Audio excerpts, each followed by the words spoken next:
Que paz seja com todos.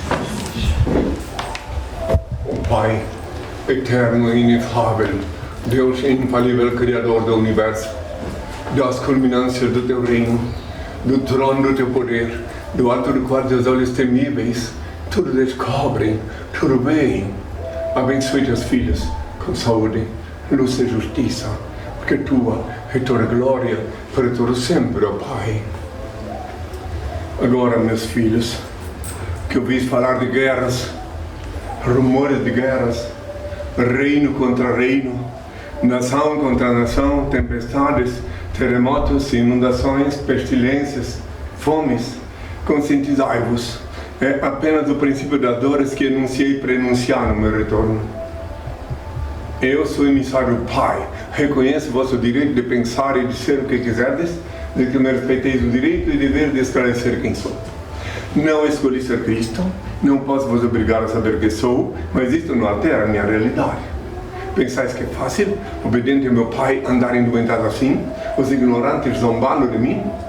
Ainda que os malignos condenaram Galileu, a terra continuou gravitando em torno do sol. O sol brilha, e mesmo que todos duvidassem, ele não deixaria de ser sol. Assim também, ainda que a maioria dos terráqueos não creiam que sou Cristo, continua sendo o mesmo que crucificaram. Não me é facultado abrir a cabeça do honesto com um serrote e introduzir-lhe um bilhetinho dizendo: acorda-te, ignorante, desperta-te. Sou ainda de Cristo, o Filho do Homem. Bem-aventurados os pobres de espírito, o reino do céu será deles. Bem-aventurados os mansos, eles herdarão a terra. Bem-aventurados os que choram, eles serão consolados. Bem-aventurados os que têm fome e sede de justiça, eles serão saciados. Bem-aventurados os pacificadores, eles serão chamados filhos de Deus. Bem-aventurados os misericordiosos, eles alcançarão misericórdia. Bem-aventurados os corações puros, eles verão Deus. Bem-aventurados os que são perseguidos por causa da justiça, o reino do céu será deles. Bem-aventurados sereis quando vos insultarem, quando vos perseguirem e quando disserem falsamente contra vós toda sorte do mal por minha causa. Alegrai-vos e exultai, pois é grande a vossa recompensa lá nos céus. Foi assim que perseguiram os profetas que vieram antes de vós. A vossa luz brilha aos olhos dos homens, e quando eles veem as vossas boas obras, eles rendem glória ao vosso Pai que está nos céus. Não julgueis para não serdes julgados, porque da mesma forma com que julgardes, também vós sereis julgados, e com a medida com que tiveres medido, também vós sereis medidos. Peça e se vos dará, busque e encontrareis, bate e abrir-se-vos-á, porque todo aquele que pede recebe, que busca encontra, e que bate abrir-se-á. Tardas jamais são as dádivas celestes, haverá renovação na face da Mãe Terra. Que tenham todos a minha paz. Que venham as perguntas.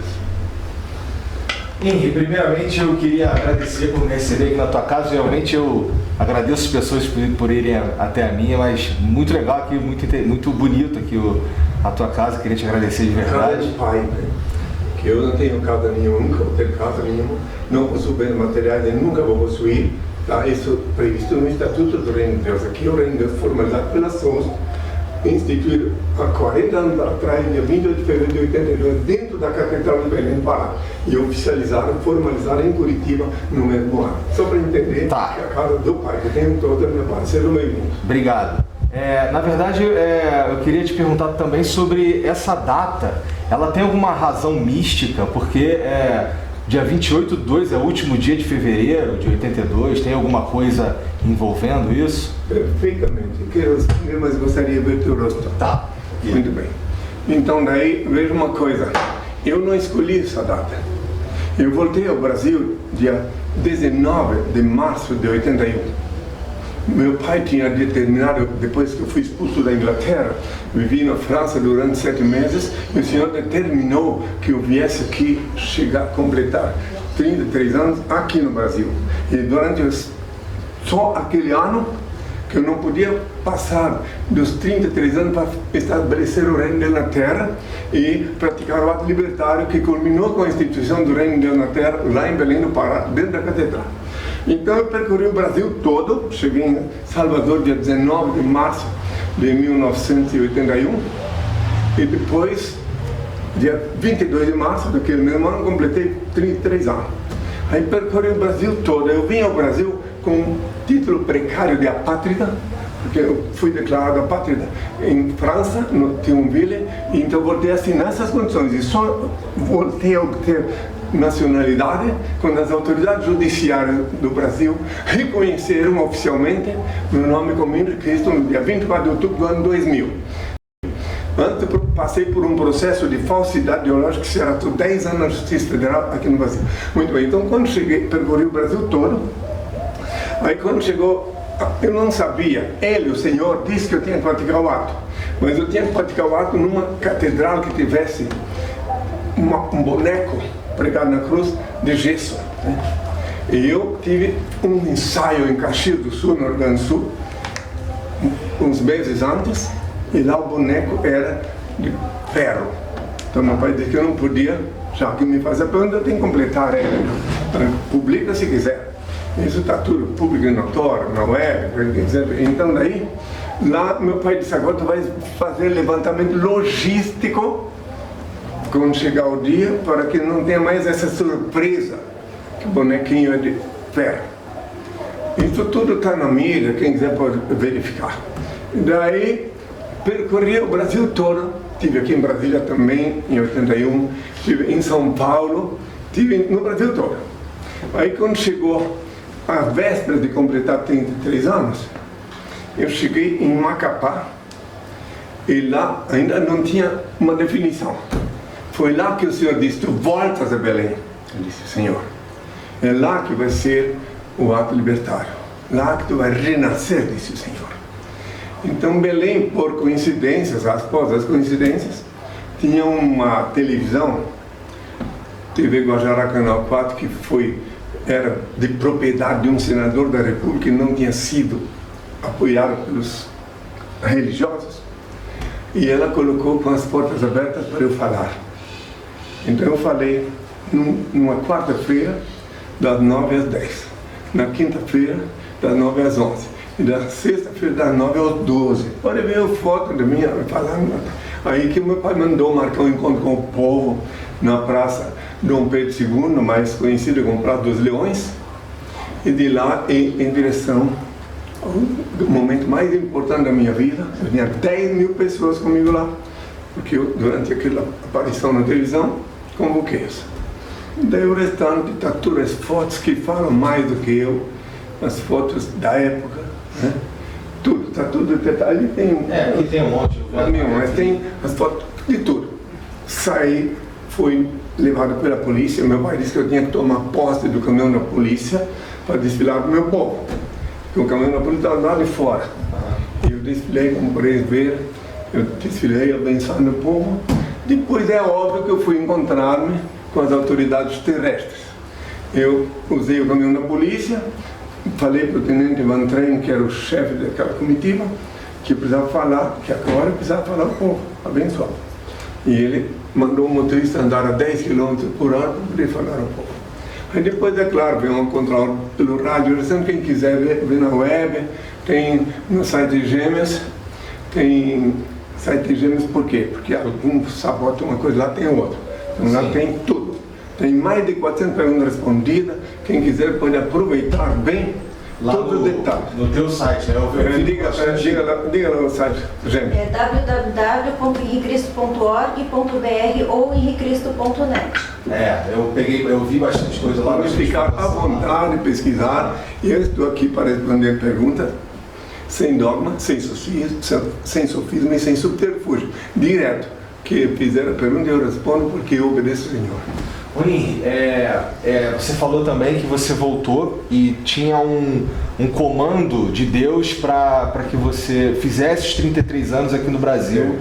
Tem alguma coisa a ver com... Porque assim, disse por aí, eu não sei, não tenho certeza, que Jesus morreu aos 33 anos na cruz, e isso tem a ver com você ter que estar aqui no Brasil aos 33 anos também? Eu queria continuar a obra que eu anunciei há 2000 anos, que eu disse há 2000 anos, que eu voltava a instituir na terra o reino de Deus.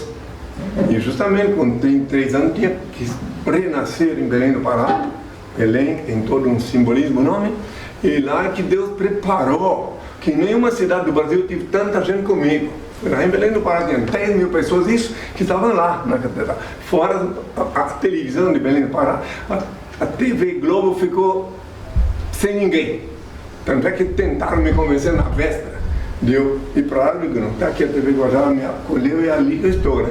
É verdade, a TV Liberal de Belém tentou, na última hora, eu posso dizer, ela ia apresentar um debate com o ex-senador da República, ex-ministro de Estado, estava anunciando, ela disse, olha, eu digo, obrigado, eu estou aqui, que me acolheu, é aqui que eu vou falar ao povo.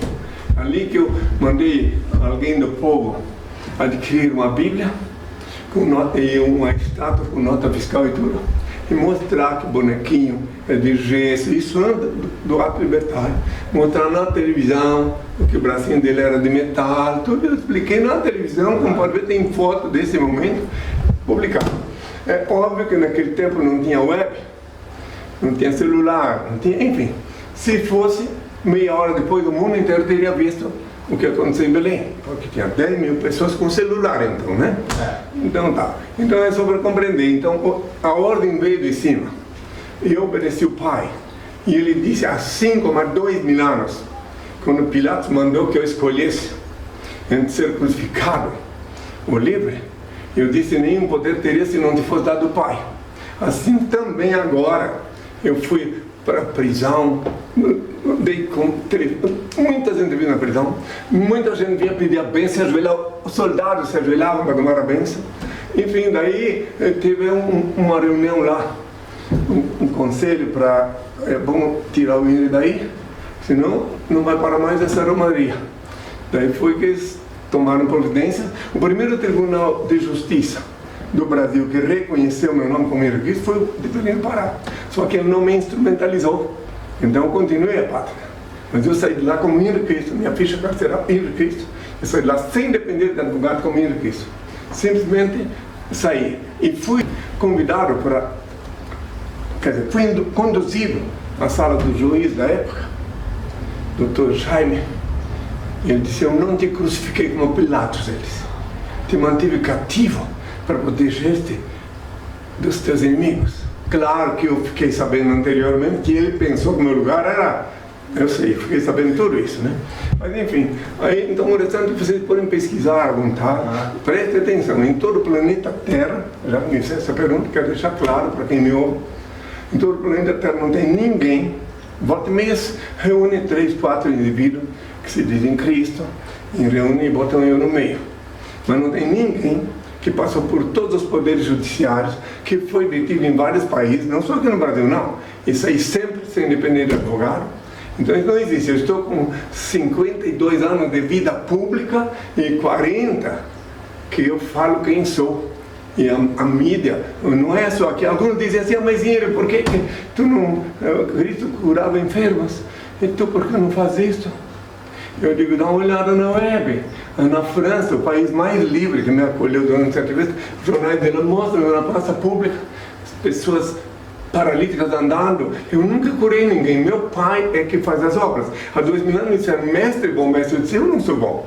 Meu pai é bom, ele que faz as obras. Aqui no Brasil também, em toda a cidade do Brasil onde eu estive, sempre apareceu alguém com problema e eu invoquei o pai e ele fez as obras que só ele pode fazer. Que tenham todos a minha paz. Você falou aí mais cedo sobre coisas que aconteceram há 2000 anos atrás, sobre conversas com Pilatos e tudo mais. Você lembra de como disso ou você é instruído? Eu sei que você é instruído por Deus. Algumas coisas eu lembro. Eu me deu memória quando jejuei em Santiago do Chile. Eu não sairia por aí dizendo que eu sou quem sou se eu não tivesse uma convicção, uma instrução, um esclarecimento bem nítido. Eu não tive isso, eu não fiquei aqui no regional, eu percorri todos os países da América Latina, todos, falando nas praças públicas, na maçonaria, nas instituições que me convidavam. E da Europa, na Praça do Rossio, em Lisboa, dá para escutar uma música lá quando eu falei ao povo às 6 horas da tarde lá em Lisboa. Então, eu percorri o Brasil e o mundo Só não pude percorrer o restante, porque o tempo exauriu, me parece que eu tinha que chegar no Brasil ainda com 32 anos. Então, pode ver que eu cheguei, se alguém quiser fazer pesquisa, com dia 19 de março, cheguei em 81 em Salvador, na Bahia. Naquele tempo o aeroporto chamava-se 2 de julho. Hoje, por causa de um defunto, mudaram o nome. Entendi. Eu também li inclusive no teu site, sobre pessoas que te perguntam sobre ser de fato a reencarnação de Jesus, e alguns nomes, acho que é você mesmo que cita lá, que tem alguns nomes antes de Jesus, tipo Noé, Davi, talvez. Sim. Depois de então significa que o Filho de Deus, ele veio à Terra antes de Jesus. Claro. Como eu disse, que eu sou o primogênito. Eu sou o filho do homem. Adão. Sim, o primogênito que renasci como Noé, Abraão, Moisés, Davi, etc. Depois de Jesus, e agora com Henri. Não teve ninguém entre Jesus e Henri? Não. Eu estive aí, porque lá onde eu vivo, realmente o tempo não conta. Lá em cima, lá o tempo não conta. Lá não faz nem um segundo que eu fui crucificado. Entendi. Essa é a verdade. Quem quiser estude ciência e vai ver. Então lá, o tempo não passou para mim. E eu, obediente ao meu pai, quem quiser conhecer minha história inteira, aí vai compreender para o caminho da lógica. Porque os esquizofrênicos, os que ficam rastejando atrás de falsos profetas, atrás de estátuas, jamais poderão me compreender. Eu sou a realidade. A reencarnação não é coisa de espírita, meus filhos. A reencarnação é uma palavra moderna que só tem 200 anos, mas ela sempre existiu. A pré-existência da alma. Sócrates foi assassinado oficialmente há 2000 e poucos anos atrás, porque ele anunciava a pré-existência da alma. E ele não chorou, não resmungou na hora de ser condenado, porque ele sabia que não ia morrer. A morte não existe. Eu disse há 2000 anos. Se tu crês em mim, não, mesmo que estiver morto, tu viverás. Porque quando alguém me questiona, eu explico detalhadamente, minuciosamente a lei divina, como é que funciona, aí a pessoa compreende que não existe morte. Inclusive, existem certas coisas que os ignorantes, que rastejam atrás de falsos profetas, não podem compreender. Por exemplo, se não existisse reencarnação, vamos lá, botar uma pequenina pincelada aí. Não existe reencarnação, então Deus seria um indivíduo malévolo, que faz coisas erradas, que faz pessoas nascer sem perna, etc. Mas como reencarnação existe, em Taquarimbó, na República Oriental do Uruguai, eu tinha amizade com o dono do canal 7 de lá. Ele me levava no automóvel dele para conhecer a cidade. Ele disse: olha, senhor, assim minha mãe me ha posto no mundo, sem perna. Ele tinha um automóvel especial, vindo dos Estados Unidos. Aí então, daí, como é que seria ele? Tantos que nascem com problemas, se não tivesse a reencarnação, quer dizer que Deus deu um cochilo, cometeu um erro. Não, é que ele é perfeito, a lei dele é perfeita.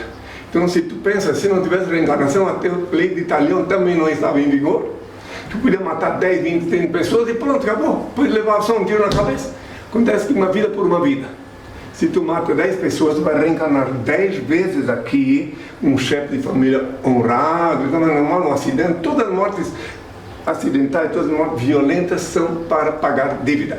Débitos karmáticos, como diz na linguagem exotérica, né? Bem, isso aí eu levaria o resto da tarde falando. Então, me questionem, né? Porque senão esse assunto aí, inclusive, eu debati com cientistas em todo lugar onde estive, que eles se aproximaram de mim. E aqueles que raciocinam, que têm mais de 7 neurônios saudáveis, me assimilavam, me questionavam de novo, até montaram a sua própria conclusão. Você sabe que na ciência, os neurólogos, neurologistas, muitos deles sabem disso, só que eles não podem falar. Eles sabem sobre a reencarnação? Sim, claro. O Mesmer, o Mesmer era um eminente cientista que ficou isolado. Foi expelido de Viena, porque lá ele falava as coisas do neurometafísico sistema. Que os cientistas estudam o neurosistema e não têm acesso ao metafísico. Quando alguém tem, daí eles são obrigados a ficar quieto, porque a maioria não sabe. A maioria não vai dizer: está louco, ficou louco.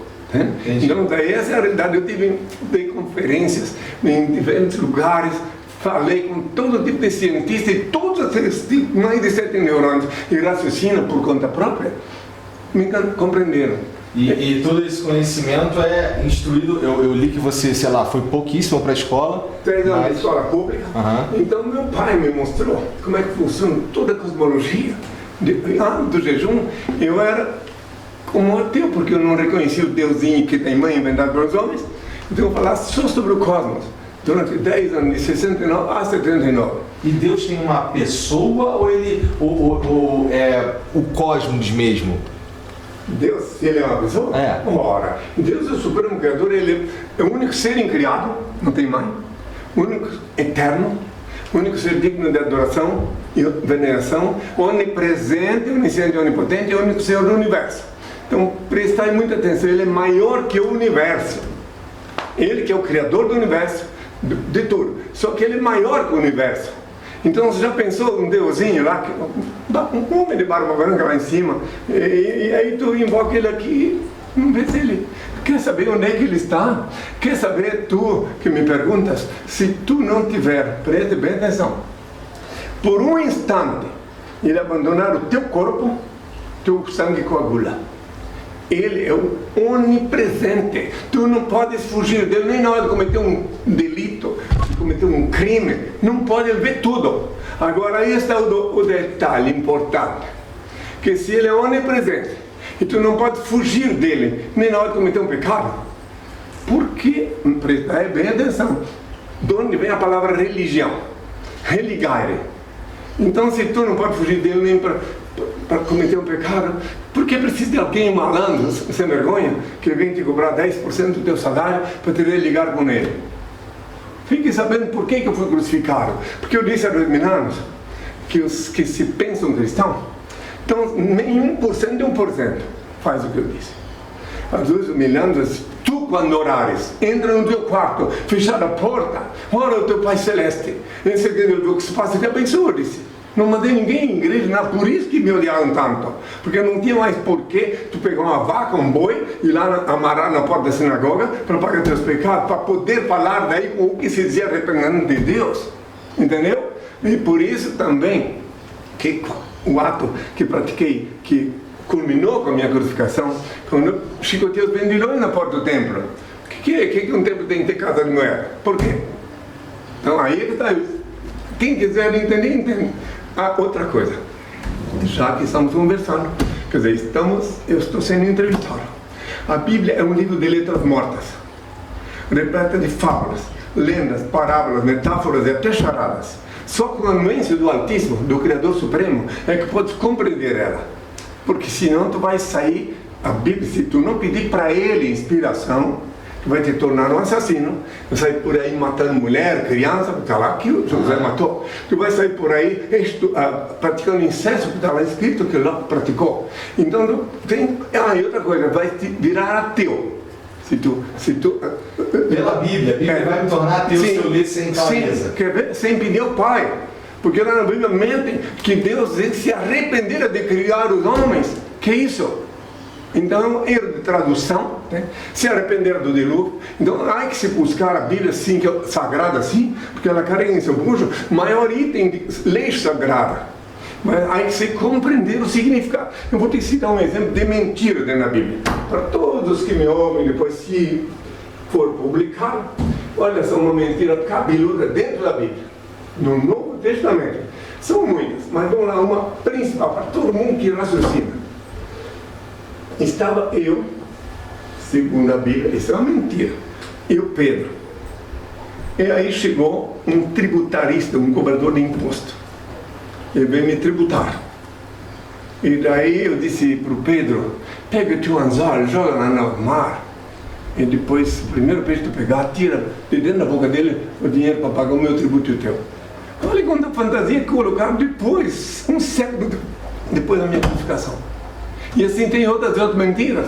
Então tem bastante coisa ali que... Por isso que tem que pedir para o Pai o dom da assimilação. Tem uma parte da Bíblia também que é outra mentira.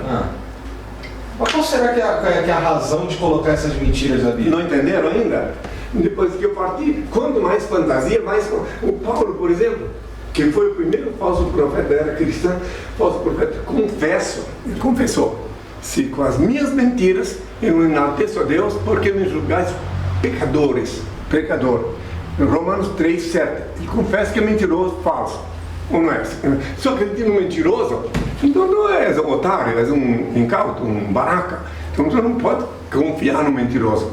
Então assim tem as mentiras que pregaram. Paulo disse, e ele confessa também, que se Cristo não foi para o céu de carne e osso, não foi vivo para o céu, então toda a nossa fé é vã. Olha só, ele sabia que eu não fui, ele pregou essa mentira. Outra coisa, quando eu converso com algum cientista sobre isso, tem até uma circular que meu pai mandou expedir e está disponível naqueles 7 gêmeos, que a circular chama-se Verdade Irrefutável. E ali, então, dizem, quando eu converso com cientistas, seres raciocinantes, que têm mais de 7 neurônios saudáveis, compreendem e vão à luta buscar. Vamos lá, como é que eu podia ter ido de carne e osso para o céu? Como? Se lá a temperatura confina 273 graus Celsius negativos, não tem ar para respirar. Aí os cientistas, quando eu converso com eles, eles assimilam e vão rever o pensamento deles. Daí tem uns que são encabrestados, acorrentados pelas religiões, onde eles vão provar. Eles começam a raciocinar, é verdade. Então como é que fica isso? E eu vou falar para o padre, para o padreco, ou eu vou falar para o pastor, como é que Cristo foi de carne para o céu, se lá a temperatura é 270 graus Celsius negativos? Nesse sentido aí, não tem respeito às leis da física. Tá. E aí adivinha o que o mentiroso diz? Olha o que ele responde para o cientista. Como é que eu fui de carne para o céu? É o dogma da nossa fé. E adivinha o que é dogma? Ninguém pergunta o que é dogma. Aí o cientista diz, peraí, mas e o que é dogma? Dogma, eu digo, é o cadeado do raciocínio. Quando tu não pode explicar uma coisa à luz da ciência, tu diz que é dogma. Então, esses anos todos, veja bem, eu estava na França. A França é dos países que eu visitei, foi o mais livre até agora. Agora eu estou vendo que está sendo acorrentado. Mas foi um dos países mais livres do mundo que eu tive. E lá eu vivi 7 meses. Lá eu fui falar na Grande École Polytechnique de Paris como convidado. Falei aos franceses na Rosa Cruz, enfim, diferentes lugares. Década de 70, né? Hã? Na década de 70. Em 80. Em 80? É. Tá. Eu cheguei na Europa em 1980. 80. E saí em 81. Tá. Então daí eu fui do México, direto para... Não tive permissão para entrar nos Estados Unidos. Fui expelido do consulado geral em México. Então um oficial expulsão. Coisa tudo, não é coisa assim, não, é coisa séria. E quando eu fui expulso da Inglaterra, também eu disse para os oficiais que me expulsaram de Dover, eu não posso, se tu obedece a ordem lá de Londres, eu obedeço a ordem do meu pai. Eu disse assim, eu não posso sair daqui e dizer assim, tá bem, não vou, não. Tu és obrigado a me custodiar até o país que tu acha que eu tenho que ir, porque eu não tenho pátria. Então tu tem que me dizer onde é que tu queres que eu tenho que ir. Daí eles falaram de novo com Londres, e que me levassem até Calais, na França. E a França me recebeu com tanto amor. E por que, o que eles te falavam para te expulsar dali? Cada um tinha uma razão diferente. Eu agora não posso explicar que levaria meia hora. Tá. Mas da Inglaterra fui expulso porque não gostaram da minha imagem. Porque você vestia como se veste? Lembra-te que já tem o Henrique VIII, com a igreja anglicana, etc. Então aí o próprio policial que me interrogou em Dover disse assim, se o nosso superior lá te visse, ele não te expulsaria. Que eu falei em espanhol com isso, porque lá até chegar em Inglaterra só falava espanhol e português. Na França que eu fui obrigado a falar francês para sobreviver, óbvio.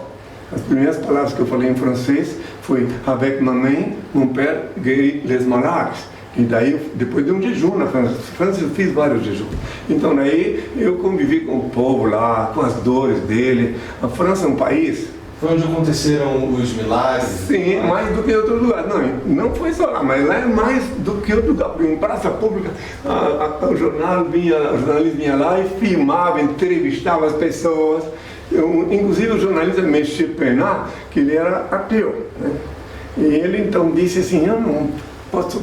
Escreveu, parece uma ficção científica o que eu vi. Assim, pode ver, está até traduzido, porque tem um discípulo francês que morou comigo aqui 12 anos, que Deus o tenha em sua santa paz, professor de ciências humanas lá, e ele traduziu tudo aqui, o que aconteceu lá. Né? Sobre a expulsão da Inglaterra tem a questão da herança.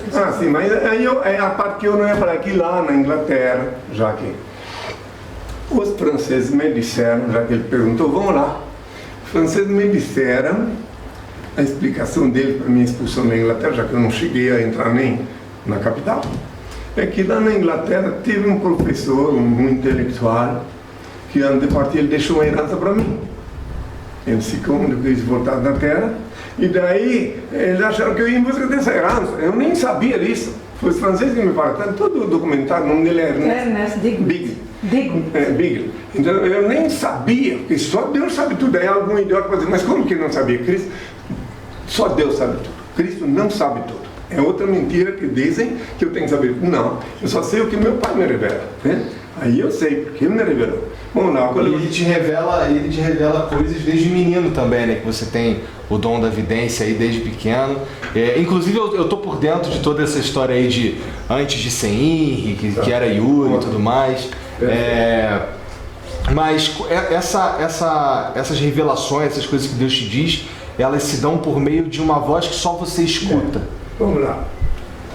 Até os 8 anos de idade, eu morava no bairro Bom Retiro, lá em Blumenau, que eu reencarnei, renasci em Indaiá, mas com 1 ano e 8 meses fui para Blumenau, levado pela família. Você reencarnou numa família católica? Sim, tive que passar pela primeira comunhão e tudo, catequese do embuste e tudo, só depois, no jejum, que eu entendi por que eu era circuncidado.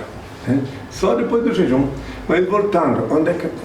O senhor foi para Blumenau. Então lá em Blumenau, era terrível, inclusive na calada da noite, lá meia-noite, 1 hora da madrugada, eu já não gostava nem de dormir, porque eu era a parede do quarto que eu vivia se desaparecia e eu via um vale, imagina com aquela idade, um vale de coisas horrorosas acontecendo, pessoas rastejando sobre os seus próprios membros, gemidos, coisas horrorosas, que eu tinha ordem na minha cabeça que eu não podia contar para ninguém o que eu vi. Magdalena, que era a minha gentora que me criou, e ela se acordava com minhas reações e dizia, nós estamos aqui, não é nada, botava minha cabeça no colo dela. Aí passava, e 6 meses depois, mais ou menos, e eu ficava, e não podia falar para ninguém. 6 meses depois, assim, eu já não queria dormir, né? Aí, de novo. Então, até que chegou a última vez que eu tive uma visão horrorosa desta, aí depois nunca mais, que daí eu compreendi tudo. A última vez, eu ainda tive uma última vez depois do jejum, em Curitiba, lá no Alto Boqueirão, onde estava sediado a SOS durante 24 anos. Eu vi uma última vez, e está até na web para quem quiser ver como é que foi essa última vez, que eu não vou repetir aqui agora. Tá. A SOS existe há um tempão. Eu estava conversando com ele ali fora ali sobre. Foi instituída em 28 de fevereiro de 82 em Belém do Pará, mas oficializada, formalizada em Curitiba no mesmo ano. 20 de abril. 20 de abril do mesmo ano. E aí, eu queria entender, assim, você tem mais ou menos aqui, que eu estava conversando com as pessoas, falaram que tem mais ou menos 20 pessoas que trabalham aqui de maneira voluntária, tudo mais. Como é que chegam essas pessoas aqui? Tem muita visita de fiel aqui na SOS e tudo mais? Primeiro, lembrar de uma coisa, que tudo que eu disse há 2 anos, que saiu da minha boca, se cumpre. O que disseram é outra coisa. O que eu falei que ia ser, é. Então agora, depois que a SOS foi estabelecida, cuja sede aqui em Brasília, aqui é Brasília, tem um signo que acha que não, que aqui é um periferia, mas é Brasília. Aqui que nasceu Brasília. O Catetinho está aqui nesse bairro. Muito bem. Daí então, desde que eu instituí a SOS, meu pai disse que até então qualquer pessoa me abordava na praça pública, em qualquer lugar, eu falava, sempre falo, no aeroporto, Quando eu vou a São Paulo para televisão, então, fala. Só que agora aqui, disse o senhor, que é a casa dele, tem que passar pela porta estreita, conforme eu disse, é do Eminado.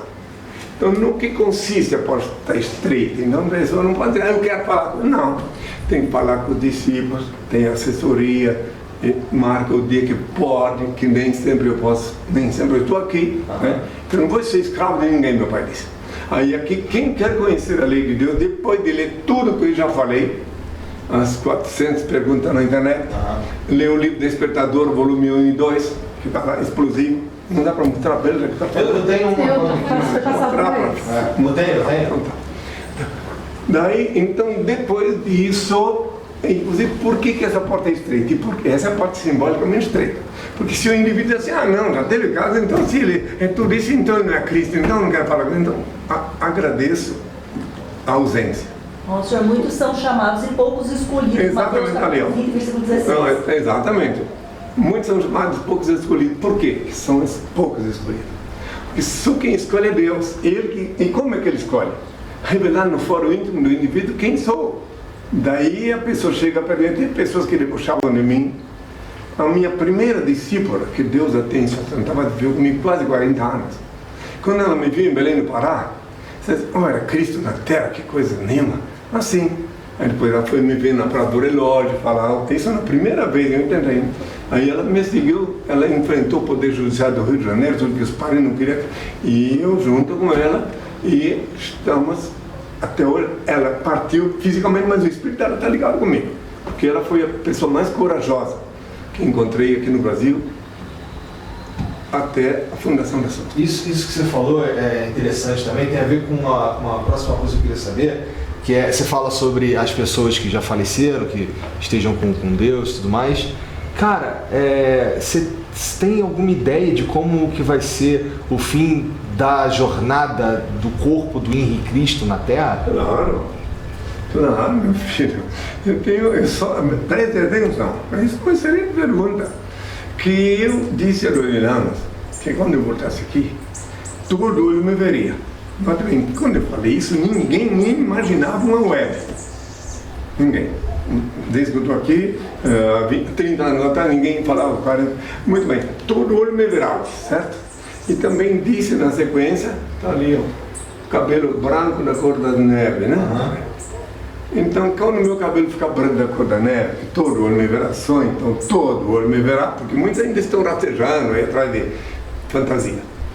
Todo olho me verá. Aí também meu pai bondoso disse que eu posso voltar, me livrar do meu veículo cela, que é o meu corpo. Veículo? Meu veículo cela. Tá. Tu também tem um veículo cela, tu pensa que é um veículo e uma cela, tu está preso nele. De noite tu consegue fugir no sonho, às vezes, né? Mas tu está preso nele. É teu veículo e tua cela. Tem uma parábola que eu mandei registrar lá na montanha de Paranaguá sobre isso, inclusive. A parábola do veículo cela, não é isso? Então tá lá. Então vamos ser realistas, vamos deixar as fantasias de lado, entende? Vamos ficar direto. Tudo direto ao ponto, entende? Assim que eu gosto. Então as pessoas, é claro, fantasias. Ai, fulano, meu parente, meu irmão, não sei o que lá. Na hora do vamos ver, sobra só espírito, entendeu? Agora, espírito, pensem nisso, que adianta se prender a coisas materiais, se depois teu veículo cela ocupa tão somente 7 palmos. Isso que hoje em dia, modernamente, até está ocupando muito menos um potinho de cinza, assim, resolvido. Não é assim? Não é assim? Então tá. Esses tempos ainda eu fiquei sabendo de um ator famoso aqui no Brasil que virou cinza, né? Que Deus o tenha em sua santa paz, né? Mas Henri, quando o teu veículo cela se for, como é que fica a doutrina? O que fica? Está tudo estabelecido no Estatuto da SUS, o Estatuto da SUS. Quem vai levar adiante são os discípulos. Lá está tudo estabelecido, inclusive deixar bem claro que existem igrejas e igrejas. Igreja Universal do Reino do Demo, diz que é Deus, não é do Demo. Igreja, não sei o que lá. Agora o SUS, o reino de Deus instituído na terra, está lá no Estatuto. Até o fundador dela, meu filho do coração, que Deus o tenha, que reencarnou, e que nessa encarnação ele tinha sido juiz de direito, delegado, e quando me encontrou ele advogado. Ele que ajudou a fundar Soust, ele também já partiu e também ficou sabendo através de mim que ele era ele, e não que eu falei para ele. Você vem de São Paulo, né? Sim. Tá, então lá no Hotel Commodore em São Paulo, tá? Eu fui convidado pelo SBT para fazer uma aparição lá no tempo do famigerado Homem do Sapato Vago. Tá? Inclusive ele precisou do meu Senhor para dizer, cara, é bom saber que ele fez coisas sujas e que Deus agora misericordioso o tenha. Então lá no Hotel Commodore, que estava comigo Simão Pedro, Dr. Edson Santani, a Beverly, minha discípula mais antiga, e o Senhor marcou ele com sangue, para ele saber quem ele era, lá no hotel. Foi uma coisa muito chocante que aconteceu lá no Hotel Commodore. Ele era Pedro. Ele era o Pedro, para eu saber que, e do mesmo jeito assim, era título de doutor, mas era bem assim como ele era antes, tá? E daí, ele, lá no Hotel Commodore, depois da aparição na televisão, que foi gravado e tal, né? Daí ele apareceu de manhã cedo para mim, veio conversar comigo. Eu disse para Beverly, naquele tempo que isso aconteceu, eu não tinha fundado a Soust ainda. Foi depois disso que eu fundei a Soust. Que eu fui hóspede da casa dele, né? Em Curitiba. E daí da mãe dele... Você não brigou com ele por ter criado todas as histórias, mas... Porque ele era Pedro, né? Que é o patrono. Eu ia te explicar, se eu parar aqui não posso combinar, mas vai tudo bom. Tá. Mas eu sei, eu compreendi o que tu queria falar. Então só concluir como é que Deus marcou ele de uma forma bem chocante, no sangue. Ele, quando estava conversando comigo de manhã cedo, estava ele, porque eu tomava desejo no quarto sempre no hotel, né? E daí ele estava ali comigo sentado e eu beberia ali do lado. Numa memória eu olhei para ele e vi que vertia daqui da calça dele sangue. Assim, estranho, eu digo, eu preferi, que ele também não se chamava pelo nome de Guilmar. Tu vai lá para o teu alojamento, porque ele dormiu no quarto comigo, né? Eu vou te contar esses detalhes para quem analisa bem no âmbito policial até. Então vai lá que eu quero falar uma coisa sozinho com ele. Aí quando ela saiu, eu disse, escuta meu filho, tu está machucado, tem algum problema? O que é? Não, senhor. Olha aí, ele, peraí, ele vai lá no banheiro. Ele tinha acabado de sair do banheiro, um detalhe importante. Tinha acabado de sair do banheiro, tinha acabado de tomar banho, quando eu mandei ele chamar a Guilmar, né? A Beverly, né? Daí eu peguei, ele disse assim, mas mestre, eu acabei de vir lá, me chama de mestre, eu acabei de vir do banheiro, né? Tomei banho, tudo, como pode, eu, assim, ele foi lá, ele voltou com a cueca dele toda ensanguentada. Olha onde é que Deus marcou ele, para os tempos atuais, toda ensanguentada. Mestre, a minha cueca está limpinha. Daí eles para mim que a mulher dele, da época, a atual mulher dele, era muito ciumenta. Então quando ele saiu de lá, se ele avisse que ele ia levar mais uma cueca, ela já ia encrencar com ele. Olha os detalhes que ele não encontrou. Mas ele ficou escondido sem saber porquê. Daí graças a isso ele pode tomar um banho de novo, botar aquela cueca e daí voltou para cuidar. E aquela cueca ele, como eu te disse, ele era tão, lembra que se fala da sogra de Pedro? Então ele era um cabra meio metido a besta, um pescador sem limite. E ele tinha 4 concubinas quando me conheci. Então, pois é, para 12 filhos, ele foi visitar cada concubina e mostrar aquela cueca. E perguntar para elas o que elas achavam, e tirava a roupa e mostrava que ele não tinha nenhum ferimento, ele tinha certeza que ele não tinha nenhum ferimento. Até que ele chegou de volta para mim, e daí ele disse, mas o que pode ser se o Senhor te marcou aí, que o Senhor me disse com sangue, para tu saber que tu és o mesmo Pedro de outrora, se entende, né? E que daí que tu crucificado de cabeça para baixo, e esse sangue marca a tua condição. Ninguém é obrigado a crer. Aí, detalhe, quando eu fui então interrogado pela Polícia Federal, por um instante tiraram ele para mim, que ele ia sempre onde eu tinha a ver com autoridades. Aí tiraram ele para mim. Quando voltou para a sala de interrogatório, ele disse, falou no meu orelha, olha, me retiveram aí, porque eles queriam que eu não viesse contigo, queriam que eu ficasse só como testemunha, né? Daí eu disse para eles que não, dessa vez não ia te negar.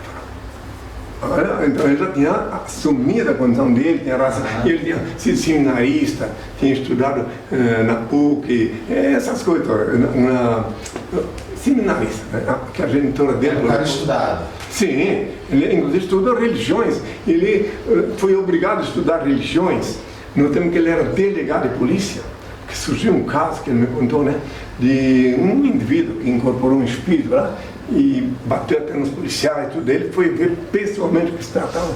Ele foi obrigado a estudar todas as religiões afro, né, para poder entender como é que incorporava. Então ele era apenas um católico, bem fervoroso, né? Bom, esse assunto encerrado, quem quiser vai pesquisar, tem tudo lá na internet. E como é que você enxerga essa questão das pessoas incorporarem e tudo mais? Tem uma razão, eu não sei, mas isso é previsto no... Primeiro explicar quem é que incorpora e o quê. Primeiro explicar o que é o demônio, o famigerado demônio. Quem é ele? Satã, e esses espíritos das trevas. Bom, o demônio, que tanto falam dele, não é, para começo de conversa, não é um macaco de rabo e chifre. Essa foi uma coisa que inventaram, inspirado por ele, para justamente debochar dos que se pensam, sabe, chões. Então o demônio é uma energia, meu filho.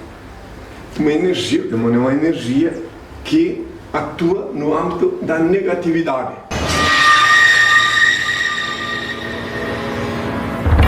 Quero que você saiba que eu estou falando com você somente por causa da minha filha. E por favor, fique distante de mim. Dona Guiomar, o que está acontecendo? Comigo nada. Isso era o que me faltava. A senhora enlouqueceu outra vez? Enlouqueceu, não!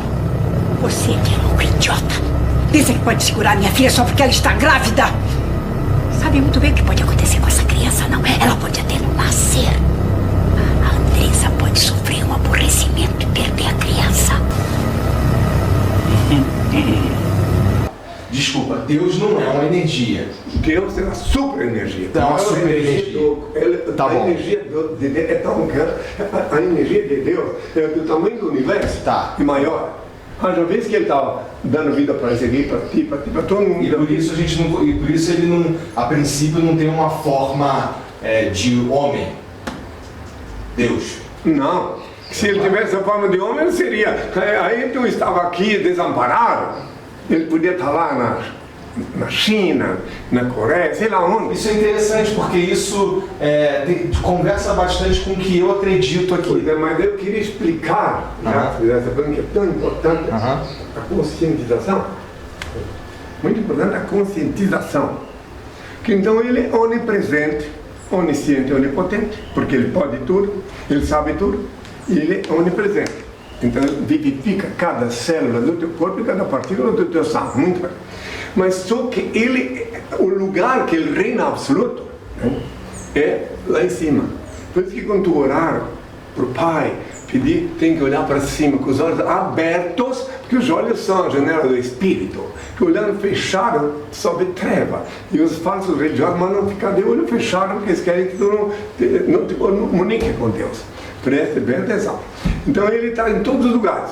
Então, está no ateu, o ateu tem Deus muito mais do que os que se dizem religiosos. Porque o ateu, pelo menos, quando ele é sincero, quando ele não é um ateu ideológico, ele pelo menos vive em harmonia dentro daquilo que ele sabe. Eu conheci ateu honesto, bom chefe de família, enfim, eu conheci. Né? Inclusive em São Paulo, conheci um ateu que até me defendeu publicamente. Herbert, veja, você é cristão, não é isso? Eu tenho fé no Jesus, no Deus vivo. Sei. Se você não tem fé, eu respeito, mas não concordo. Né? Então sabe que na época dele... Você conhece melhor do que eu, que você deve ter estudado muito bem, para chegar aqui e dizer que não acredita em Deus. Claro. Eu respeito a tua opinião, jamais concordo. Então, vamos a ela.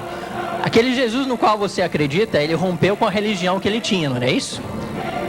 Ele era judeu. Tudo bem, pode falar. E criou uma nova religião dizendo que ele era Deus, não era isso? É verdade.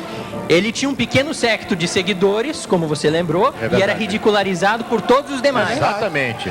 Ele dizia que fazia milagres, todo mundo duvidava, mas os discípulos dele atestavam que fazia milagres.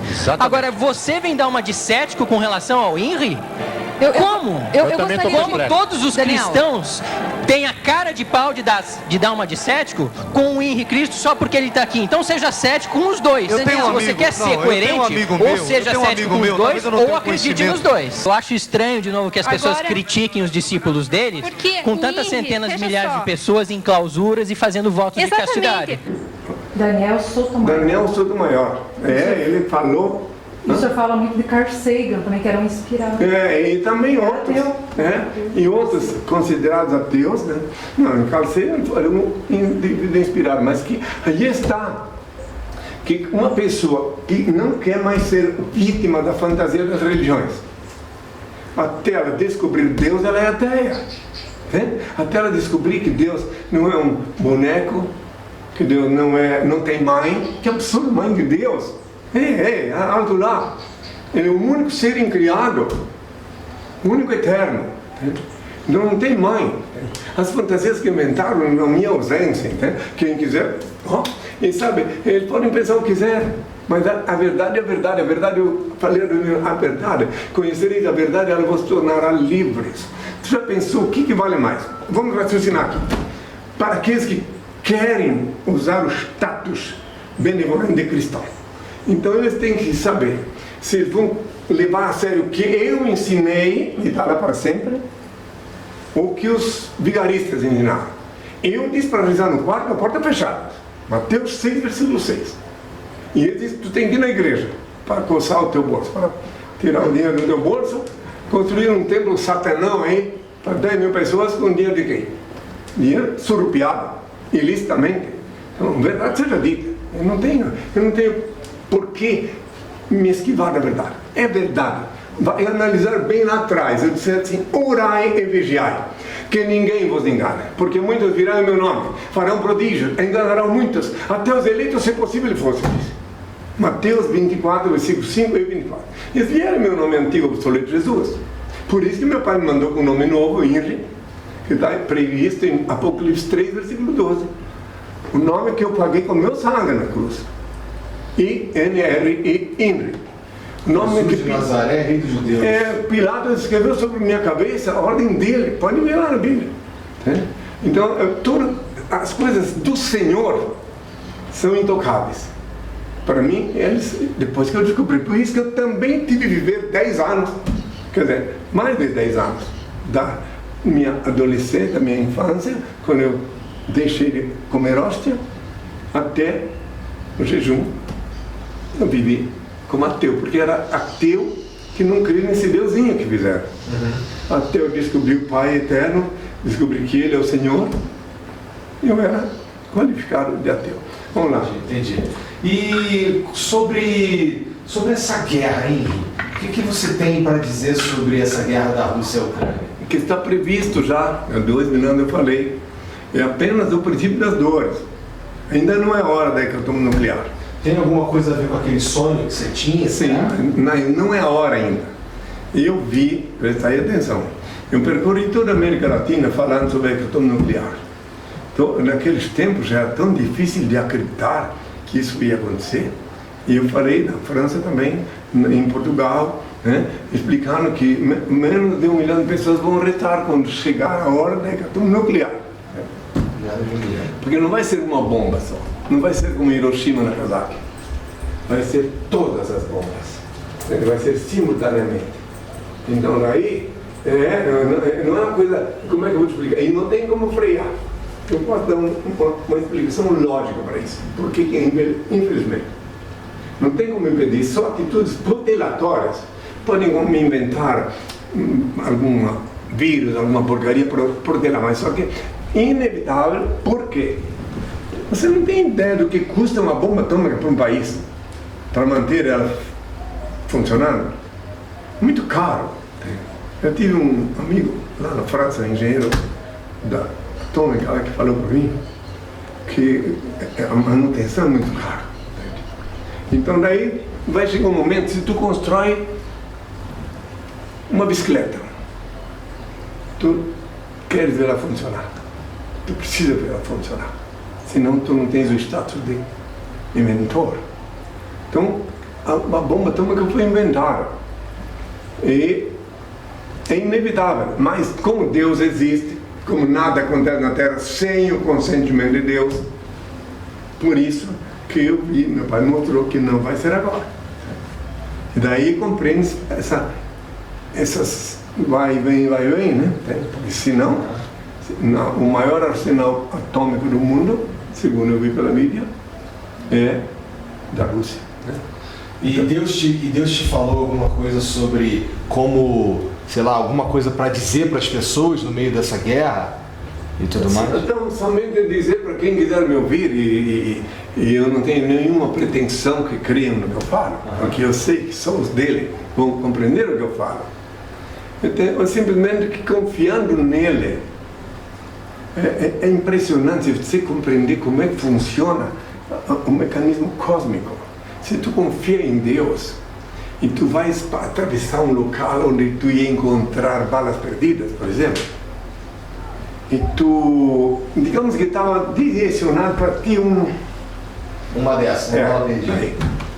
Fura teu pneu, a polícia te para na estrada, até te prende, para tu não ir naquele lugar, tu ia passar e acontecer isto.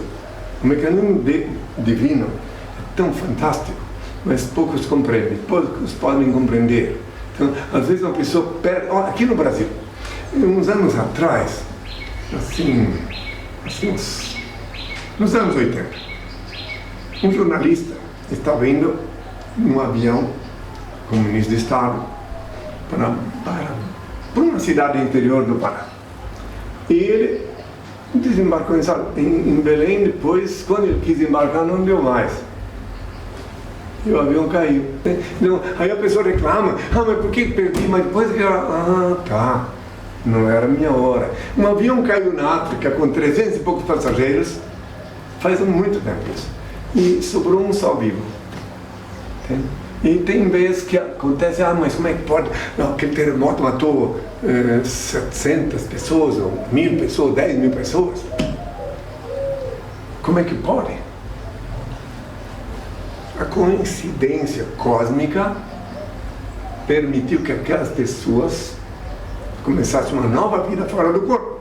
Agora tem aquele que não conseguiu ir para casa, que ele ficou preso em outro país, que não era a vez dele. Você tem que compreender que existe um mistério muito grande na cosmologia. Tem a ver também, dá para olhar para a pandemia pelo mesmo prisma. Claro. Quantas pessoas que... eu vi na mídia uma mulher de 90 anos, passou por todo esse processo, tubulação, raios que parta, e está viva. Eu vi cada coisa. Tem? Então, porque não é a hora, não tem. Ninguém, eu sempre digo, quem quiser compreender, compreenda, que ninguém morre na véspera. Lá no sul do país, tem sido costume de dizer, que eu venho do sul, né, fisicamente, que o Peru morre na véspera. Porque eles matam ele no final de ano. Mas de repente nem ele morreu na véspera. Tinha chegado a hora dele morrer, pronto. Né? Então, mas esse é um ditado popular. Né? O senhor ensina também a não ter medo, porque o medo atrai. Detalhe, não tem nada que mata tanto como o medo. Falei muitas vezes na televisão nesse período de pandemia. Tu tem medo, por exemplo, que tu vais cair de uma escada, tu vai cair. Tu tem medo que tu vais ser atropelado, tu vai ser atropelado. Porque fica desamparado de Deus, tu está traindo Deus quando tu não confia nele, tu está traindo. Tu tens medo de ser assassinado, tu vai ser. Isso não quer dizer que tu tens que ir lá, não, mas tu tem que confiar nele, no Criador Supremo, porque se tu dependesse dele, como querem os falsos religiosos, daí sim tu podia ter medo sem trair ele. Mas tu não depende de ninguém, depende só dele que está em ti, que te dá vida. Então tu confia nele. Tu ora teu pai de noite no quarto com a porta fechada, ele vê, ouve e te abençoa. Entende? Tu não precisa sair atrás de ninguém nem nada para tu ter a proteção dele. E se tu vais ter medo, tu fica desamparado, porque o teu medo, ou seja, tu esqueceu que ele está em ti, que ele te dá vida. ou tu não quer crer nele. Então fica desamparado. Não é que ele tem, esse aí traidor, eu vou mandar uma... Não, ele apenas não está, ele está em ti, mas não como proteção. A partir do momento que tu repudiasse a proteção dele com medo. Então eu falei muitas vezes na web esses dias aí, esses 2 anos para cá, que esse vírus, ele é inofensivo perto do medo dele. O medo dele mata muito mais do que ele. Muito mais. Tu vê pela mídia, como eu via,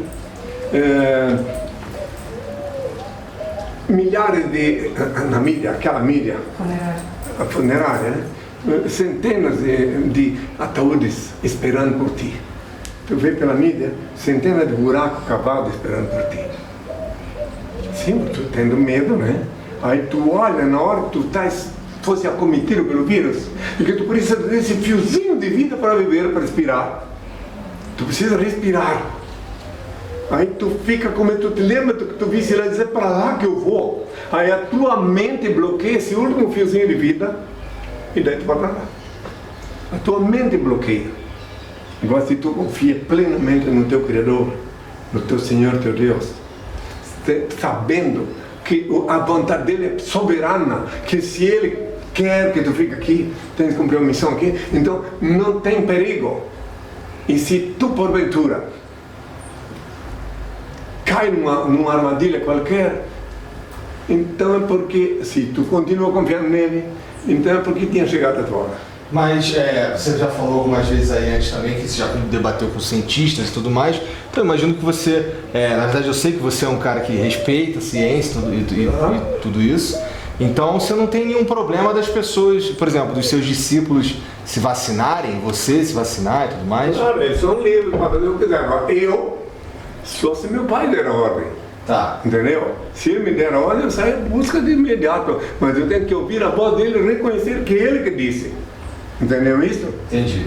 Ora, então daí é outra coisa se meu pai disser que eu tinha que ser. Mas eu não creio, não consigo ver me dando uma ordem dessa. E essas coisas que estão acontecendo no mundo, até o cenário político brasileiro, essas coisas atrapalham o INRI na missão do INRI na Terra? Não.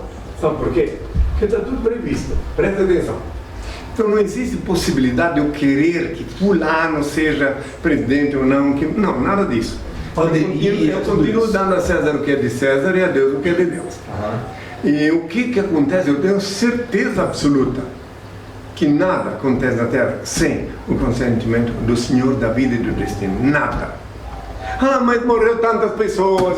Sim, estava dentro do programa, do cronograma. Entende? Muitas pessoas deixaram até de me odiar e de debochar de mim. Inclusive estão vivas muitas, porque estão com medo e daí não me odeiam mais, não debocham mais de mim. Entendeu? Entendi. Você não tem ideia como as pessoas são embaladas idioticamente por julgamentos idiotas sobre mim. Não tem ideia. E quando elas me encontram, quantas pessoas que desejaram até minha morte, depois quando me encontram me pedem perdão e dizem, eu me enganei, pensei isso de ti e tal. Tá bom, meu filho, né? Uma outra coisa é que, bom, das últimas vezes que o Filho de Deus teve na Terra, coisas muito que mudaram a história da humanidade de maneira grandiosa aconteceram. Sei lá, se a gente fosse citar Adão, se a gente fosse citar Noé, se a gente fosse citar Jesus. E assim, eu não quero dizer nada com isso, não é nem questão de dúvida nem nada, mas essa passagem do Filho de Deus pela Terra, a presente, a de hoje, o Henrique Cristo, será que vai ficar aí, sei lá, algo muito característico? Que nem ficou de Jesus, que nem ficou de... Quando descobrirem quem eu sou, a coisa mais importante que vai sobrar por ocasião da minha passagem aqui pela Terra é que os habitantes da Terra, desde então, vão ter certeza da reencarnação, certeza de que a morte não existe, vão ter certeza, porque uma coisa é crer, talvez ter certeza. Quer ver eu lhe citar um exemplo da Bíblia em que eu disse bem claro que eu era primogênito de Deus. Quiseram me apedrejar. Antes de Abraão eu sou. Mas o Abraão, nosso pai, já era velho, e tu estás aí dizendo agora que eras antes. Por isso que eu não tinha como conversar com ele, entende? Atualmente também, a maioria das pessoas que me encontram, né, que são alienadas, aqui no Brasil tem 5.000 seitas, segundo eu vi uma estatística. 5.000 seitas de... Cada seita tem um malandro lá, controlado, nas cabeças, no neurosistema. Então, mas para mim, é ótimo que tenha isso aí. Sabe por quê? Que as pessoas que acreditaram nesses malandros, nesses espertalhões, não vêm tomar meu tempo, entendeu? Só que vem falar comigo são os que querem liberdade, que querem ser livres, que têm a consciência de que além, que querem ter a consciência de que além do corpo físico algo mais existe. Aí eu vou citar um exemplo também para todo mundo saber sobre espírito, né? Demônio, já que ainda há pouco falando dele e não concluí. Demônio, espírito, né? Preste bem atenção. Esta luz que aqui está acesa, ó, ela não funciona sem o demônio. Ou seja, sem o lado negativo. Entendeu? O demônio é um lado negativo, ela não funciona. Então, mas o demônio não é demônio se tu fazes bom uso do livre-arbítrio. Deus deu a ti o livre-arbítrio. Tu quiseres ser do bem, ter uma vida normal aqui na Terra, viver, inclusive te esquivando dos que são do lado mal do demônio, tu se identifica, tu sentes através de vibrações, basta tu orar ao Senhor, tu vais sentir todas as palavras, quem é quem no teu ambiente. Então a luz não funciona sem o demônio dela, que é o lado negativo, e o espírito é um corpo energético, entende? Então o teu espírito, ele não vive sem o lado negativo, mesmo o princípio da energia. Então agora o teu espírito é pela vontade do Pai positivo, mas tu usar mal o livre-arbítrio, aí tu vai seguir por ambição, por inveja, por alguma coisa, vai fazer coisas que vão te qualificar como malévolo. Entendi. É tudo isso eu vivi. Olha, meu caro, só para concluir, eu agradeço ao Pai de todo o meu coração, das vezes que eu fui preso por engano, porque eu pude conviver com pessoas que vivem na delinquência e compreender elas. Compreender. Você não pode compreender um delinquente, o que vai na cabeça de um delinquente, se ele não confiar em ti. Entende? Então, se ele contar para ti o que ele pensa, o que ele sente. Entende? Quando eu estava em Belém do Pará, na prisão, a última vez, faltou água. E tinha uma única cela, uma única banheira na cela em que eu estava. Daí eu pedi para aquela minha discípula mais antiga fazer água mineral para mim, né? Ela e outros seguidores. Daí eu peguei, recrutei ali dentro da minha cela assassinos, pessoas que estavam com algumas mortes nas costas. E eu disse, meus filhos, vocês vão ser minhas colunas aqui. Mandei que cada um ficasse um aqui, outro ali, outro lá e outro lá, de costas para mim, segurando um lençol, e eu tomei banho ali no meio, porque o banheiro está muito fedorento para eu ir lá tomar banho. Entendeu? E eles me amaram. E eu olhei com amor. Sei que eles cometeram crimes, tudo, mas daí eles viram. E quando eu cheguei na prisão, na primeira noite, me colocaram a dormir, porque lá em Belém do Pará, as prisões não é como aqui, não tem cama, é rede, né? Então me botaram como último, vim para a prisão, na rede da entrada da cela, uma cela grande, cela número 14. Essa cela onde eu fiquei na época, hoje em dia é uma capela, né? Mas não minha, entendeu? Daí, presta atenção, daí eu cheguei lá e botaram minha rede aqui naquela cela, eu olhei para dentro, tudo, vi os presos, disseram Cristo, Cristo, Cristo. Daí, dormi, mas meu pai disse naquela noite que eu tinha que ir naquela direção, que eu tenho que tomar posse daquela rede lá, perto daquela janela, né? Que era onde ficava, porque cada cela tem um comandante, um sujeito que cometeu crimes, eu tinha que assumir uma relação com ele, né? Uma coordenação. Daí eu Mas esse dia eu falei para o indivíduo que ocupava aquela rede ali do lado, que aí eu fiquei sabendo que era o chefinho da cela. O chefe. Ele disse assim, não me deixa dormir nessa rede que eu oro no Pai, assim. E ele te abençoa, né? Ah, não, pois não. No mesmo dia de tarde, o juiz chamou ele. Foi embora. Mas todo mundo sabendo, todo mundo olhou, peraí, entende? E eu disse assim, não me deixa ficar aqui. Humildemente deixou. E vinham lá pessoas, eles viam, quem está na minha sala viam pessoas que vinham pedir bênção. E você foi preso por falar ao povo? Não, por causa do ato libertário, esqueceu? Não, eu sim. Sim, essa foi a única vez que você foi preso. Sim, a última vez na minha vida. Tá bom. Última vez. Por exemplo, eu fui preso várias vezes, né? Essa foi o mês da minha existência terrenal. Quando eu saí de Assunção, do aeroporto, me levaram direto para a prisão política de Stroessner. Eu fiquei 7 dias. Agradeço ao Pai. Dessa eu não sabia. Porque eu podia estudar então sociologia com cobaias vivas de coisas diferentes daquela prisão. Muito diferente. Era uma prisão política. E tinha aí um comportamento, tinha uma solitária, um indivíduo chamado Luiz, que ele havia batido no militar, e então era solitário. Só Deus sabe como é que ele conseguiu convencer os carcereiros de vir 1 minuto na minha frente, quando eu estava tomando sol. Disse assim, agora eu sei porque eu estou aqui, eu tinha que te ver. Eu ainda não tinha jejuado, eu ainda estava vestido com um sapato branco. Coisas assim que aconteceram, entende? Sobre isso, você falou da roupa e tudo mais. Outra coisa, eu não dependi de advogado, saí da prisão sem depender de advogado, também aconteceu. Tive só um colóquio com o titular lá e já fui. Você foi preso quantas vezes? Cerca de 40 vezes. Putz! Mas eu estou me referindo não prisão de ficar muito tempo.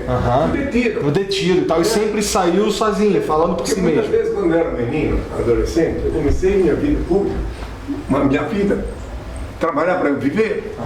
Sim, eu saí de casa com 13 anos. Né? Então, como eu já estudava me fazendo, né? Como a minha aparência física não era de 13 anos, né? Então, naquele tempo, só para tu entender, para quem ainda não sabe, não existia documento com foto para menor. Então, só tinha certidão de nascimento. Então, havia blitz, né? Uma blitz, todo um documento. Quando chegava a minha vez, aquele certidão de nascimento sem foto, e o maior do que aparentava no documento, 72 horas para ver se ele fala a verdade ou não. Entendeu? Entendi. E aí eu estudava sociologia com cobaias vivas, sem saber porquê. Pude compreender tanta coisa, né? Até que quando eu tinha 17 anos, porque eu tentei em Blumenau obter um certificado militar da minha idade com foto, eu não consegui, mas eu fui em Curitiba e consegui. Aí eu tinha 16 anos para conseguir não, eu tinha 15 e com 16 tinha 15 quando consegui, depois que em Blumenau não me dá. E daí lá estava escrito, né? Viajante, porque era viajante, eu ganhava 10% de desconto no hotel como viajante. Eu falei, eu era viajante mesmo, só que era umas cartas, né? Uma longa história. Longa história. Oi, eu sei que você não tem que dar satisfação a ninguém, nem nada. Só para o meu pai. Só para Deus. Mas assim, eu queria entender. Porque, em poucas palavras, talvez, fica à vontade. Fica à vontade. Por que você usa essa túnica? Por que você... eu imagino que a tua voz, ela vem, talvez, junto com alguma revelação. Porque, assim, no Jesus, ele andava usando a roupa da época. Da época, né? Exatamente. Mas o Henri não. Posso explicar? Então, vamos lá. Há 2000 anos eu falei... Essa pergunta é muito interessante para todo mundo compreender. Que dizem que eu sou demodé porque eu ando vestido assim. Então vai ver que está escrito na Bíblia sobre isso, que eu ia vestir assim. Está escrito João 16, versículo 7 até 16. Está escrito João 16, versículo 7 até 16. Que eu diz assim: um pouco me vereis, outra vez um pouco me vermeis, porquanto vou para o Pai. Eu vou para o Pai, porque se eu não for consolador, se eu não fosse consolador, não viria a vós. Eu vou para o Pai, não podia dizer que era eu que ia voltar. Ninguém compreendia, já que quando me apedrejaram, quando eu disse que era mais antigo que Abraão. Então eu vou para o Pai, e quando eu for, eu enviarei. E quando ele vier, o Consolador, ele receberá do que é meu. Tudo que o Pai tem é meu. Ele receberá do que é meu e vos anunciará as coisas que haverão de vir. Então o meu pai, quando eu jejuei, porque não é assim, não vai pensar que é fácil andar assim numa rodoviária, no aeroporto. Agora, como eu disse, sozinho, era complicado. Entende? Aos 30, 31 anos, 32. Já estava usando a túnica. Sempre. Então, mas peraí, já tivesse sabendo, eu vou tentar resumir, é difícil resumir isso, mas eu vou tentar. Que eu não peguei, não mandei fazer uma túnica para mim numa alfaiataria. Eu sei da história. Foi uma professora de ciência, de filosofia aposentada, que outrora ela também foi à Terra, que teve a missão de fazer minha túnica. Fui hospedado com ela lá em Santiago do Chile, cujo marido, ela, Berta Segura Sanches, o marido, Domingo Sanches, ele era ateu. Então quando eu fiz o jejum que eu quebrei o nariz, caí, a história toda, tu pode ler lá. Aí quando eu cheguei na casa deles, levado pelo Patrício Varela, que era um jornalista, amigo meu de lá, daí entrei na porta social da casa dele, quando o senhor disse que eu tinha que botar também a sandália. Eu ainda estava com um sapato branco. Daí o Domingo disse assim, olha, tu não vai depois, quando eu falei que ia botar, tu não vai depois pensar que todo mundo vai crer, tu nunca usar sapato. Tá, aqui nós temos os slides, aqui tem para slide, que nós te filmamos aqui, te fotografamos, depois eu mostrar que tu já usava sapato. Ele falou, eu sempre brincando, ele era ateu, né? Ela não era ateu. Então ela que me deu o meu primeiro manto, que está ali, ó, aquela túnica aí, ela que fez. Essa túnica tem coragem, mais de 40 anos. Bom, então, resumindo, mas é que tudo era assim, não é só minha túnica, tudo, meu pai. E outra coisa, que eu não podia ter uma mera túnica branca.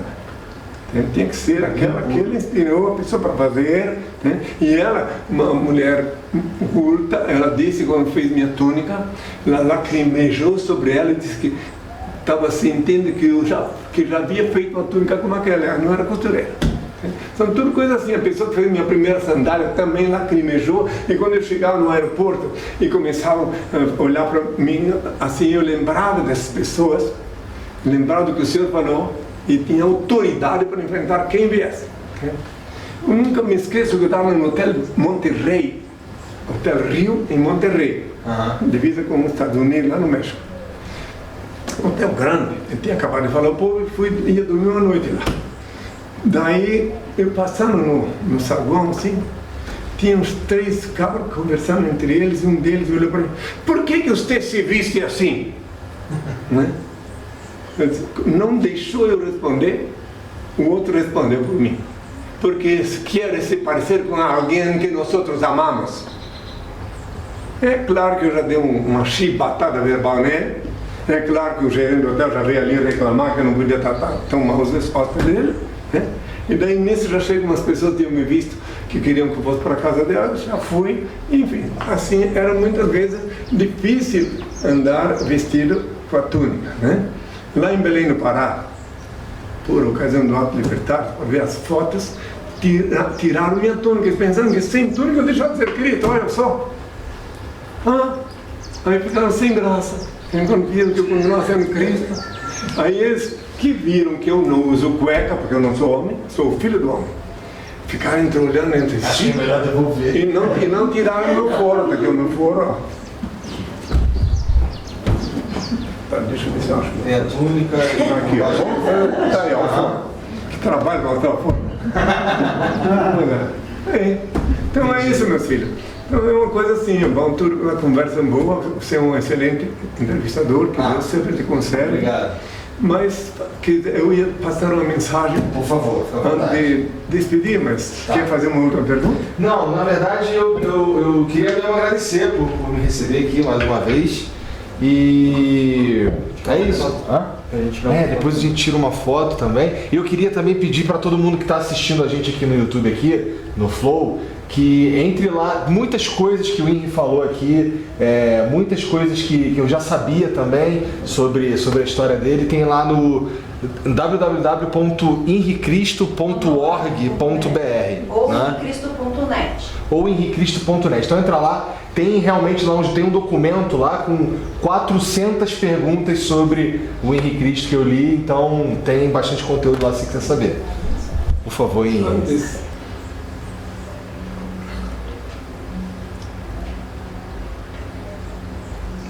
Agora, meus filhos, quando nas horas de íntimo desgosto, desalento, invadir a alma e as lágrimas se aflorar nos olhos, busca-me. Eu sou aquele que sabe sufocar o pranto e estancar as lágrimas. Quando te julgares incompreendido pelos que te circundam e vires que em torno a indiferença recrudesce, acerca de mim. Eu sou a luz sob cujos raios se aclaram a pureza de tuas intenções e a nobreza dos teus sentimentos. Quando se te extinguir o ânimo para alçar as vicissitudes da vida e te achares na iminência de desfalecer, chama-me. Eu dou força capaz de remover as pedras dos caminhos e sobrepor-te às adversidades do mundo. Quando inclementes te açoitaram na vai da sorte e já não souberes onde inclinar a cabeça, corre para junto de mim.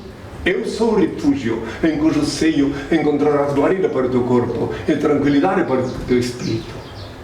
Quando te faltar a calma nos momentos de maior aflição e te julgares incapaz de conservar a serenidade de espírito, invoca-me. Eu sou a paciência que te faz vencer os transes mais dolorosos e triunfar nas situações mais difíceis. Quando te debateres nos paroxismos da dor e tiveres a alma ulcerada pelos abrolhos dos caminhos, grita por mim. Eu sou o bálsamo que cicatriza as chagas e te minora os padecimentos. Quando o mundo te iludir com suas promessas falazes e perceberes que já ninguém pode inspirar-te confiança, venha a mim. Eu sou a sinceridade que sabe corresponder à fraqueza de tuas atitudes e à excelsidade de teus ideais. Quando a tristeza e a melancolia te povoar o coração e tudo te causar aborrecimentos, clama por mim. Eu sou a alegria que te insufla um alento novo e te faz conhecer os encantos do teu mundo interior. Quando um a um se fenecerem os ideais mais belos e te sentires no auge do desespero, apela para mim. Eu sou a esperança que te robustece a fé e acalenta os sonhos. Quando a impiedade se recusar a revelar-te as faltas e experimentares a dureza do coração humano, procura-me. Eu sou o perdão que te levanta o ânimo e promove a reabilitação do teu espírito. Quando duvidares de tudo, até de tuas próprias convicções, e o ceticismo te avassalar a alma, recorre a mim. Eu sou a crença que te inunda de luz o entendimento e te reabilita para a conquista da felicidade. Quando já não provares a sublimidade de uma afeição sincera e te desiludires dos sentimentos dos teus semelhantes, aproxima-te de mim. Eu sou a resignação que te ensino a olvidar a ingratidão dos homens e a esquecer a incompreensão do mundo. Quando enfim quiseres saber quem sou, pergunta ao riacho que murmura, ao pássaro que canta, à flor que desabrocha, à estrela que cintila, ao moço que espera, ao velho que recorda. Eu sou a dinâmica da vida, a harmonia da natureza. Chame-me amor, o remédio para todos os males que te atormentam o espírito. Estende-me, pois, tua mão, ó alma, filha da minha alma, e eu te conduzirei numa sequência de êxtases e deslumbramentos às serenas mansões do infinito, sob a luz brilhante da eternidade. Eu sou o alfa e o ômega, o começo e o fim, a estrela resplandecente da manhã. Meu Pai e eu somos uma só coisa. Eu sou a luz do mundo, a verdade e a vida. Eu sou o caminho. Ninguém vê meu Pai senão por mim. Antes de ser crucificado eu disse, pela minha voz meu rebanho me reconhecerá. Voltei como havia prometido, para iluminar a humanidade e instituir na terra o reino de meu Pai, Senhor Deus, formalizado pelas suas. Eu, primogênito, reencarnei, renasci Noé, Abraão, Moisés, David, etc. Depois Jesus e agora Ingrid. Inri é meu novo nome. Inri é o nome que eu paguei com meu sangue na cruz. I-N-R-I. Inri, o nome que Pilatos escreveu acima da minha cabeça quando eu agonizava na cruz, quando cuspiam no meu rosto, quando me ultrajavam, quando se cumpriam nas escrituras. Inri é o nome que custou o preço do sangue. Guardai-o em vossas cabeças e sereis fortes e felizes, meus filhos. Meu coração bate forte de amor por todos vós. Benditos são os olhos que me veem e veem quem sou. Benditos são os ouvidos que me ouvem e me reconhecem pela minha voz. Bem-aventurados sois vós, vós que me escutais, que eu só vos falo que escuto do meu Pai, Supremo Criador, único ser incriado, único eterno, único ser digno de adoração e veneração, onipresente, onisciente e onipotente, único Senhor do universo.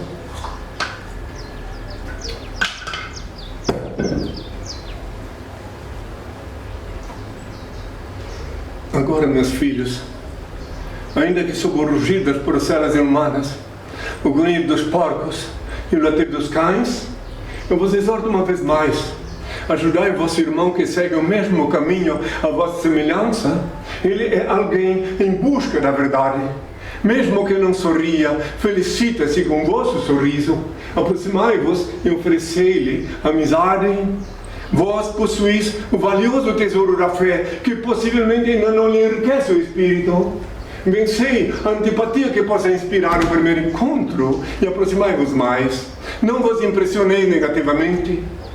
Estes corações aguardam alguém. Despertai-os, essas almas necessitam de auxílio. Socorrei-as, não vos detenhai nas aparências. Há muitas enfermidades disfarçadas em tecidos caros. Não vos importeis se menosprezam vossa generosidade fraterna. Talvez estejam esses atormentados espirituais em busca de alguém que os esclareça e trate.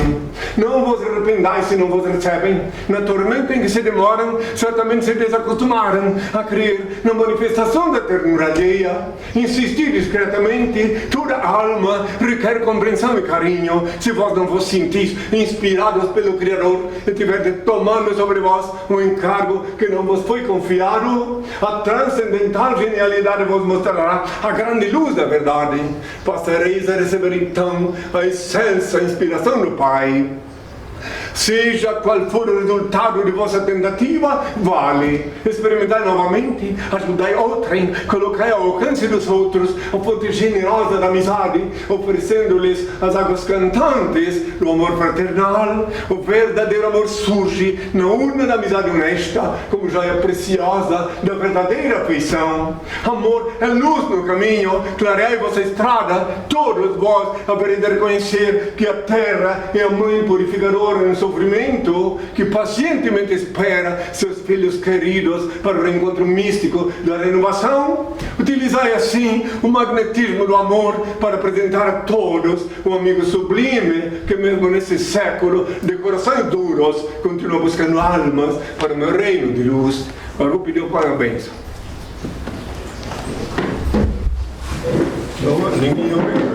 Ó Pai eterno e inefável, Deus infalível, Criador do Universo, das culminâncias do Teu reino, do trono do Teu poder, do alto do qual Teus olhos temíveis tudo descobrem, tudo veem. Abençoe Teus filhos com saúde, luz e justiça, porque Tua em toda glória, para todo sempre, ó Pai, que paz seja com todos.